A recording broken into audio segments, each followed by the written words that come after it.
I have a different viewpoint of this because I'm defiant myself and I ask a lot of questions, and I respect that in my children. I encourage that in my children. Is it frustrating sometimes? Of course it is. You're a parent, and at the same time, it also shows that your children,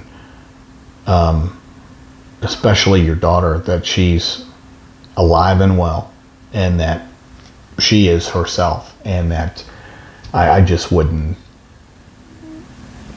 I think people overplay compliance, and I don't think that that's wise in our society today.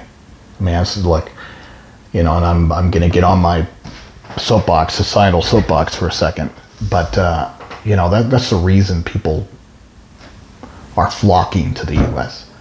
from all over the world, because we are an oppositional people. There isn't one culture, or there isn't one ethnicity or one religion tying us all together. We're here because we're a nation and we're a country of ideas. We have a Constitution and a Bill of Rights that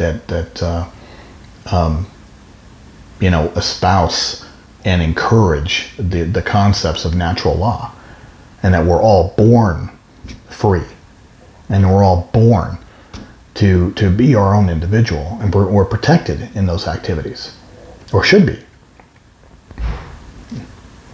That's the area I work in. So if those are the concepts, take this over to your daughter. With as many obstacles that she faces in her life, to have her be oppositional denotes her independence and her emotion, and that's a good thing. Well, what would you rather have? Apathy? Nothing? And that. And I'm sure that you probably have joked a million times, how that she reminds you of you. Is that a bad thing? So of course what you want to do as a parent is guide her, but at the same time, her reaction is her communication. So understanding it and acknowledging it to the point where you can channel it in a positive way. What you don't want to do is you don't want to stifle it. You don't want to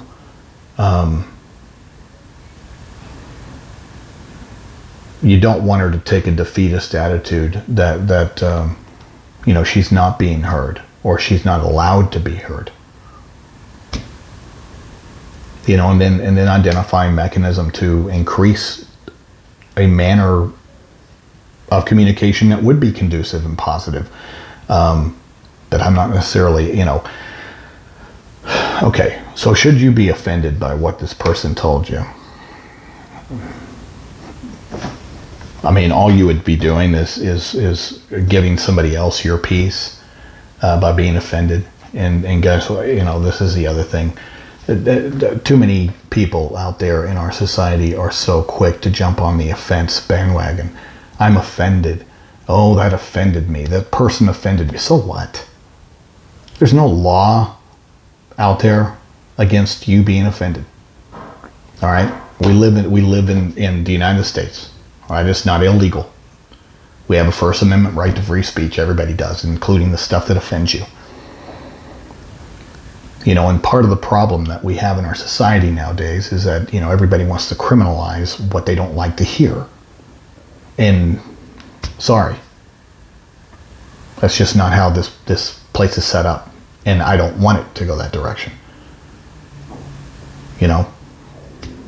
So when it comes to people that make ignorant, stupid comments, I'm not saying that you don't call them out, or maybe educate them. I'm not saying stay silent about it, but you can be civil in your response. But with regards to being offended about it, guys, nothing happens when you're offended. Nothing. Next time you're offended, I want you to look around. Find out what happens when you're offended. Nothing. Also, look around and see how many people care that you're offended. I mean, we live in an outrage culture right now. And what I like is that, people, especially on Facebook, they like to unfriend people who offended them. Well, and then what you end up doing is whittling down your friends down to people who think like you. And then everybody sits there and goes, I just never, well, that's because you don't have enough friends anymore that think differently than you. And because then when you rub shoulders, you interact with people that have a different opinion than you, then all of a sudden you're offended because I just don't interact with people that think differently than you. Well, that's because over the years you've whittled yourself down into a mental box to where you're inflexible in how you view the world and the things that you would consider. And, it's going to take us, another decade or two to really understand social media and how it works into our societal norms. It's just that I don't get all bent out of shape about it. I just sort of accept it for what it is. It's a benefit on one end. There's always going to be a negative with anything. I mean, water, we need it to live. But yet, it can also be used to torture people and to murder people. So there's a good and a bad to everything. It's just that you get to choose where you want to ruin your peace.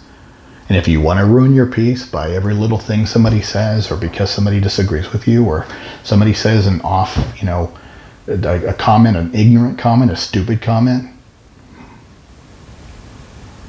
I don't let people destroy my peace like that. At least I work or strive toward that. Let me put it that way, because I'm not perfect.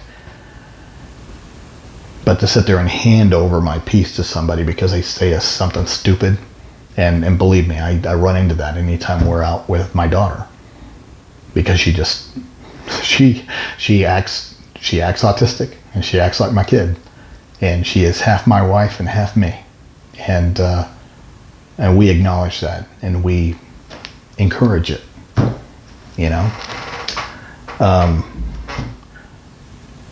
Any suggestions from other special needs parents dealing with puberty? I mean, my daughter's 16. We've gone through that.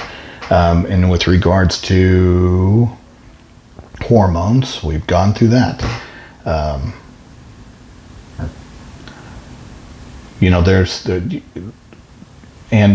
The one thing that I can tell you is that, we all sort of pull from each other's knowledge depending on where we are in this process.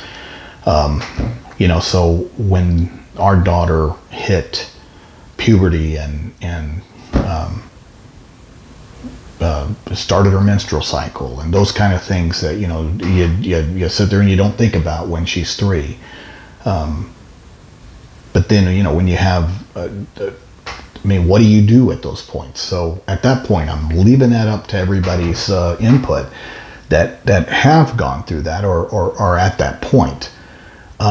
So anything that you might want to know, or any feedback that you might be interested in, by all means, I'll provide that answer or direct you over to my wife, who, has been such a champ on how she has thought through this and helped my daughter, move through that period of her life. So, but on that front, we're all in this together. Now, as far as the rest of it,